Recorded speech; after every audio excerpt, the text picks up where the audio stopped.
युट्युबमा हेरेर राम्रो रिजल्ट देखेर हामीले घरमा ट्राई गर्दा पनि यस्तो रिजल्ट आउँछ भने यहाँहरूले सोच्नु भएको छ भने हामीले पनि त्यही सोचेको थियौँ। रिजल्ट यहाँहरूको अगाडि छ। यस्तो थुप्रै प्रब्लम आउँदा पनि फाइनली हामी यति राम्रो स्प्रिङ रोल बनाउन सक्सेस भयौँ। हामी हाम्रो च्यानलमा राम्रो रिजल्ट देखाउने भन्दा पनि कुनै पनि रेसिपी हामीले घरमा ट्राई गर्दा के समस्या आउँछ र त्यसलाई कसरी ओभरकम गर्ने भन्ने कुरा शेयर गर्छौँ। यहाँहरूलाई हाम्रो च्यानलमा स्वागत छ। आज हामी एकदमै पपुलर चाउमिन स्प्रिङ रोल बनाउन ट्राई गर्दैछौँ। सुरुमा यसको र्याप रेडी गर्नुपर्ने हुन्छ। त्यसको इन्ग्रेडियन्ट एकदमै सिम्पल छ। मैदा, कर्नफ्लावर, एग र सल्ट। कर्नफ्लावर मकैको पिठो हो, तर यो मैदा भन्दा पातलो हुन्छ। यहाँहरूले किराना पसलमा भेट्न सक्नुहुन्छ अथवा यहाँहरूले कर्न स्टार्च युज गर्न सक्नुहुन्छ। स्प्रिङ रोलको र्याप बनाउनको लागि अब हामी ब्याटर रेडी गर्छौँ। एउटा सिसाको बलमा हामीले अघि प्रिपेयर गरेको मैदा राख्यौँ। यसलाई हामीले चालेर लिएको छौँ र यसैमा हामीले रेडी गरेको कर्न स्टार्च पनि यसैमा मिक्स गर्छौँ। त्यसपछि टेस्टको लागि अलिकति नुन। हामीले यसमा पानी अथवा वेट इन्ग्रेडियन्ट्स केही राख्नुभन्दा अगाडि यसरी मिक्स गर्यो भने चाहिँ कर्न स्टार्च अथवा नुन एकै ठाउँमा मात्रै बसिराख्ने सम्भावना हुँदैन, सबैतिर मजाले एकनासले मिक्स हुन्छ। यसलाई मिक्स गरिसकेपछि हामी एउटा सिङ्गो अन्डा यसमा राख्न जाँदैछौँ। पहिला सुरुमा हामी यो अन्डालाई यो पिठोमा मजाले मिक्स गरिसकेपछि अनि यसमा हामी पानी राख्न जाँदैछौँ। अब मेन कुरा, यहाँहरूले अन्डा खानुहुन्न अथवा अन्डा राख्न चाहनुहुन्न भने चाहिँ यहाँहरूले दुधमा फिट्नुपर्ने हुन्छ। हामीले 10-12 जनाको भिडियो हेर्दाखेरि चाहिँ उहाँहरूले अब 10-12 थरी नै स्टाइलमा फरक स्टाइलमा सिकाउनु भएको छ।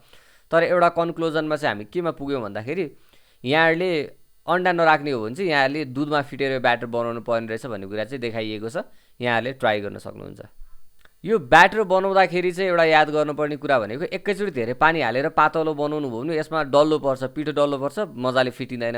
त्यही भएर थोरै पानी राखेर यहाँहरूले यस्तो खालको बनाउनु भयो भने चाहिँ हामीले यसरी फिट्न सजिलो हुन्छ अनि यसमा फाइनली एउटा पनि डल्लो पनि पर्दैन। अनि एकचोटि यसरी फिटिसकेपछि अनि लास्टमा हामीलाई चाहिने जति पानी राख्छौँ। यो ब्याटर यहाँहरूले देख्न सक्नुहुन्छ, यो एकदमै स्मुथ छ। यतिको स्मुथ भएको चाहिँ यो अन्डा राखेर नै हो। यहाँहरूले अन्डा राख्नु भयो भने चाहिँ यति स्मुथ चाहिँ अलि हुँदैन। अब यो स्टेजमा आइसकेपछि चाहिँ हामीलाई चाहिने जति पानी राखेर हामीले यसलाई फिट्छौँ। यहाँहरूसँग विस्क छ भने यहाँहरूले यो युज गर्न सक्नुहुन्छ, एकदमै छिटो हुन्छ। र फाइनली हामीलाई लगभग यतिको कन्सिस्टेन्सी चाहिने हुन्छ। अब हामी ट्राई गर्छौँ होइन, यतिको कन्सिस्टेन्सी छ अहिले, हामी ट्राई गर्छौँ। त्यसपछि अब बाक्लो पातलो के हुन्छ त्यो अनुसार हामी फेरि पानी थप्छौँ यसमा। अब आउँछ यो रेसिपीकै सबैभन्दा कम्प्लिकेटेड पार्ट। सबैभन्दा सुरुमा त हामीलाई ननस्टिक प्यान चाहियो। अब यो ननस्टिक प्यानलाई युज गर्दाखेरि चाहिँ नि अझै यसको ननस्टिक प्रपर्टीलाई अझै बेटर बनाउनुको लागि भनेर चाहिँ हामीले चाहिँ पहिला यो तेल लगाएर यसलाई वाइप गऱ्यौँ टिस्यु पेपरले, ताकि हाम्रो ब्याटर अझै मजाले नटाँसियोस् भनेर। तर यो हाम्रो फर्स्ट मिस्टेक थियो। किन भन्ने कुरा यहाँ अहिले देख्नुहुन्छ। हाम्रो प्यान मिडियम लो हिटमा तातो भइसकेपछि हामीले एउटा डाडुले एक डाडु ब्याटर यसमा राख्छौँ र यसको सर्फेस मजाले कभर हुने गरी हामी सबैतिर फिजाएर अनि बाँकी रहेको ब्याटरलाई हामी हाम्रो बलमै खनाइदिन्छौँ। अब यहाँहरूले यो पिठो छुट्टिएर आएको देख्न सक्नुहुन्छ। अब यहाँनिर चाहिँ हाम्रो के मिस्टेक भयो, के प्रब्लम भयो भन्दाखेरि चाहिँ यसमा बढी भएको ब्याटरलाई हामीले बलमा खनाउँदाखेरि यो कर्नरबाट सबै स्मुथ भएर चिप्लेर यता ओर आयो र सबै ब्ल्याङ्क भयो। अनि यतापट्टि कर्नरमा पनि ब्याटर धेरै नै पातलो भएर यहाँहरूले प्यानको सर्फेसै देख्न सक्नुहुन्छ। यहाँहरूको लागि फर्स्ट सजेसन भनेको तेल लगाउनु भएन। अब सेकेन्ड प्रब्लमको कुरा गरौँ। यहाँहरूले हेर्न सक्नुहुन्छ यो ननस्टिक प्यानमा मजाले टाँसिएको छ, यो उक्किने सम्भावना नै छैन। अब हामीले 8-10 वटा भिडियो हेर्दाखेरि चाहिँ कसैले लो, कसैले मिडियम, कसैले हाई फ्लेममा पकाउनु भनेको छ। त्यही भएर हामी स्योर थिएनौँ। अब फाइनली हामीले यसलाई हिट बढाइदियौँ। हामीले हिट बढाउने बित्तिकै सेन्टरबाट यो फुल्दै आयो र यसले आफ्नो सर्फेस छोड्दै आयो र यो पाकिसकेपछि यो आफै उक्क्यो, यसमा टाँसिएन। अरू कुरा जस्तो भए पनि सेप साइजहरू बिग्रिए पनि यहाँहरूले हेर्न सक्नुहुन्छ स्ट्रेच गर्दाखेरि पनि एकदमै चाम्रो खालको छ, जस्तो चाहिने त्यस्तो छ होइन। सजिलै ब्रेक हुने खालको, च्यात्तिने खालको पनि छैन र एकदमै यो दह्रो पनि भएको छ। अब हामी सेकेन्ड एटेम्प गर्छौँ। फर्स्टको एउटा र्याप बिगारिसकेपछि हामीले एउटा नयाँ कुरा के सिक्यौँ भने हिट हाई गर्नुपर्ने रहेछ भनेर हामीले हिटलाई हाई गऱ्यौँ र यसमा ब्याटर राख्यौँ।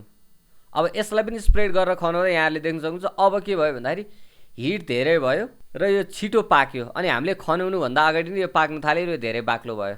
दुईटा र्याप बनाएर भाँडाको लजिक सम्झिँदाखेरि अनि बल्ल हामीले फाइनली के कुरा थाहा पायौँ भन्दाखेरि हामीले ब्याटर राख्दाखेरि जहिले पनि हाम्रो भाँडा कम तातो हुनुपर्छ र ब्याटर स्प्रेड भइसकेपछि अनि बल्ल हिट हाई हुनुपर्छ। त्यो ट्रिकलाई युज गरिसकेपछि हाम्रो एभ्री र्याप एकदमै राम्रो भयो। अब यसलाई हामीले त्यतिकै चाङ्ला आयो भने यो एकअर्कामा टाँसिन्छ। त्यही भएर हामीले एउटा प्लेटमा पहिला यो कर्नफ्लावरलाई अलिकति राखेर अनि त्यसपछि माथिको भाग तल पर्ने गरी राख्छौँ हामीले। अनि त्यसमाथि फेरि कर्नफ्लावर राखेर अनि त्यहाँमाथि अर्को र्याप राख्छौँ। यसरी हामीले चाङ्लाउँदै गयो भने यो चाहिँ एक आपसमा टाँसिँदैन।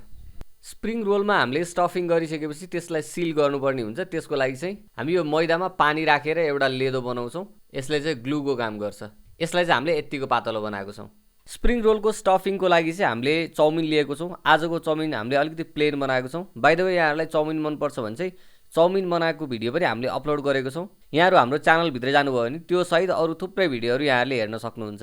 अब हामी स्प्रिङ रोल ऱ्याप गर्न जाँदैछौँ। सुरुमा हामी यो सिङ्गो ऱ्यापमा नै गर्छौँ। हामीले चाहिँ चाउमिन लिएको छौँ। यहाँहरूले भेज स्प्रिङ रोल बनाउनु भने भेजिजहरू लिनुपर्ने हुन्छ। प्रोसेस एक्ज्याक्टली सेम हो। यहाँहरूले याद पनि गर्नुभयो होला, यहाँ चाहिँ चाउमिन अलिकति धेरै भयो होइन, तर हामीले सिङ्गोमा बनाएको भएर खासै त्यस्तो प्रब्लम चाहिँ हुँदैन, साइज अलिकति ठुलो हुन्छ।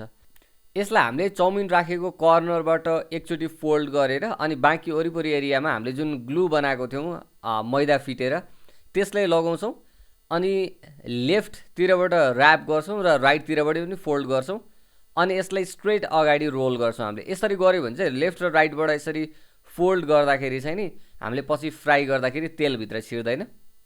यसलाई रोल गर्दा चाहिँ अलिकति टाइटली रोल गर्नुपर्छ। धेरै टाइट गर्नुभयो भने नि यो ऱ्याप फुट्ने सम्भावना हुन्छ होइन, ठिक्क तर अलिकति टाइटली रोल गर्ने।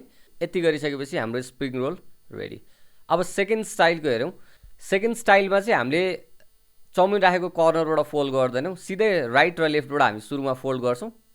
त्यसपछि चाहिँ अनि हामी हाम्रो साइडबाट फोल्ड गर्छौँ। यसमा चाहिँ यहाँहरूले लास्टमा अलिकति मात्रै लगाउँदा पुग्यो, सबै ठाउँमा लगाउन पनि परेन। मेन चाहिँ यो लास्टमा रोल गर्दाखेरि अलिकति खुम्चिएर आउँदाखेरि यो लास्टको चुच्चोहरू चाहिँ बाहिर निस्किने चान्सेस हुँदो रहेछ। अब यहाँलाई अलिकति फ्यान्सी खालको चाहिन्छ, एकै साइजको एकै नासको चाहियो भने चाहिँ अब अर्को स्टाइल हेरौँ है त। अर्को स्टाइल भनेको चाहिँ काटेर चारपाटे बनाएर अनि रोल गर्ने हो। त्यसको लागि अलिकति ठुलो खालको सिट मैले हेर्दैछु होइन।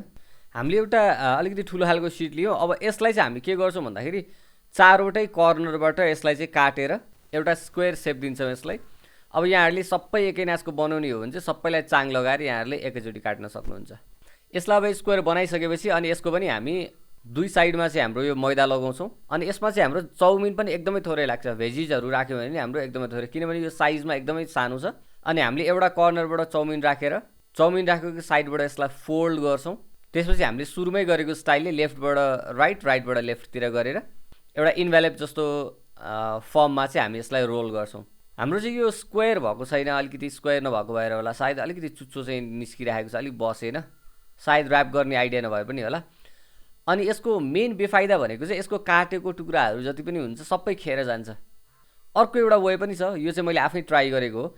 यहाँले भिडियोमा देखाएको जस्तै दुई साइड काट्नु पऱ्यो यसलाई अनि त्यसपछि एक साइडबाट यहाँले चाउमिन राखेर अनि रोल गर्नुभयो भने चाहिँ यसको फाइनलमा चाहिँ यहाँले देख्न सक्नुहुन्छ यस्तो खालको देखिन्छ। यसको चाहिँ चुच्चोहरू पनि निस्किँदैन, फाइनलमा सेप पनि एकदमै राम्रो देखिन्छ। यसमा नि खेर चाहिँ जान्छ अलिकति, तर अर्को धेरै वेस्ट पनि जाँदैन र यसबाट चाहिँ नि सेप पनि अलिकति बेटर आएको जस्तो लाग्यो मलाई पर्सनली। यहाँले साइज र सेपको कम्पेरिजन देख्न सक्नुहुन्छ। यो सिङ्गोवाला हो, यो चाहिँ दुई साइडमा एङ्गलमा काटेको, यो चाहिँ स्क्वायरमा काटेको वाला। हाम्रो स्प्रिङ रोल चाहिँ रेडी भइसकेको छ। 8-10वटा स्प्रिङ रोल 8-10वटै साइज र सेपको छ। अब यसलाई भनेको हामीले फ्राई गर्ने मात्रै हो। हामीले सनफ्लावर ओइल लिइरहेको छौँ। यसलाई चाहिँ हामीले मिडियम टु हाई हिटमा फ्राई गर्नुपर्ने हुन्छ, किनभने हाम्रो भित्रको चाउमिन अलरेडी पाकिसकेको छ, सिर्फ ऱ्याप पाक्नुपर्ने हो। अब हामीले एकदमै हाई फ्लेममा गऱ्यो भने चाहिँ छिटो गोल्डन हुन्छ अनि अलिकति क्रिस्पी हुँदैन। मिडियम फ्लेममा हामीले फ्राई गऱ्यो भने चाहिँ यो गोल्डन हुने बेलासम्म यो क्रन्ची पनि हुन्छ बाहिर। यसलाई थिच्दै हामीले तेलमा डुबाउन सक्छौँ। यो त्यतिकै रोल हुन्छ। अब एक साइडमा गरम भएर रोल भएन भने चाहिँ यहाँले यसलाई फ्लिप गर्न सक्नुहुन्छ र एकचोटि यो गोल्डन भइसकेपछि हामी यसलाई तेलबाट निकाल्छौँ। अब यहाँ अर्को एउटा कुरा यहाँहरूले नोटिस गर्नुपर्ने चाहिँ के हो भन्दाखेरि यहाँहरूले हाउस पार्टीहरूमा बनाउनु भएको छ भने चाहिँ यतिको गोल्डन बनाउनु भएन, अलि अगाडि नै निकाल्नु पऱ्यो। अनि जति बेला सर्भ गर्ने बेला हुन्छ त्यति बेला फेरि हाई फ्लेममा हाई हिटमा एकचोटि फेरि फ्राई गर्नुपर्ने हुन्छ, नत्र यहाँहरूले अहिले नै निकालेर राख्नुभयो भने चाहिँ खाने बेलासम्म यो क्रिस्पी रहँदैन। फाइनली हाम्रो amazing spring roll, chowmein spring roll ready भइसकेको छ। यहाँले देख्न सक्नुहुन्छ बाहिर क्रन्ची छ, भित्र चाउमिन भइहाल्यो। अब यसको मेन टेस्ट भनेको यहाँले चाउमिन कतिको मिठो बनाउनुहुन्छ त्यसमा डिपेन्ड हुने कुरा हो। अब यहाँहरूलाई चाउमिनै बनाउन आउँदैन भने पनि त्यसको पनि भिडियो अलरेडी मैले पोस्ट गरिसकेको छु। कुनै पनि रेसिपी यहाँहरूले ट्राई गर्नुभन्दा अगाडि हाम्रो भिडियो हेर्नुभयो भने पोसिबल मिस्टेक्सहरू थाहा पाएर त्यसलाई यहाँहरूले अभोइड गर्न सक्नुहुन्छ। हाम्रो च्यानललाई सब्सक्राइब गर्नु होला। यहाँहरूलाई भिडियो कस्तो लाग्यो कमेन्ट गर्नु होला। आजको भिडियो यति नै। Stay connected.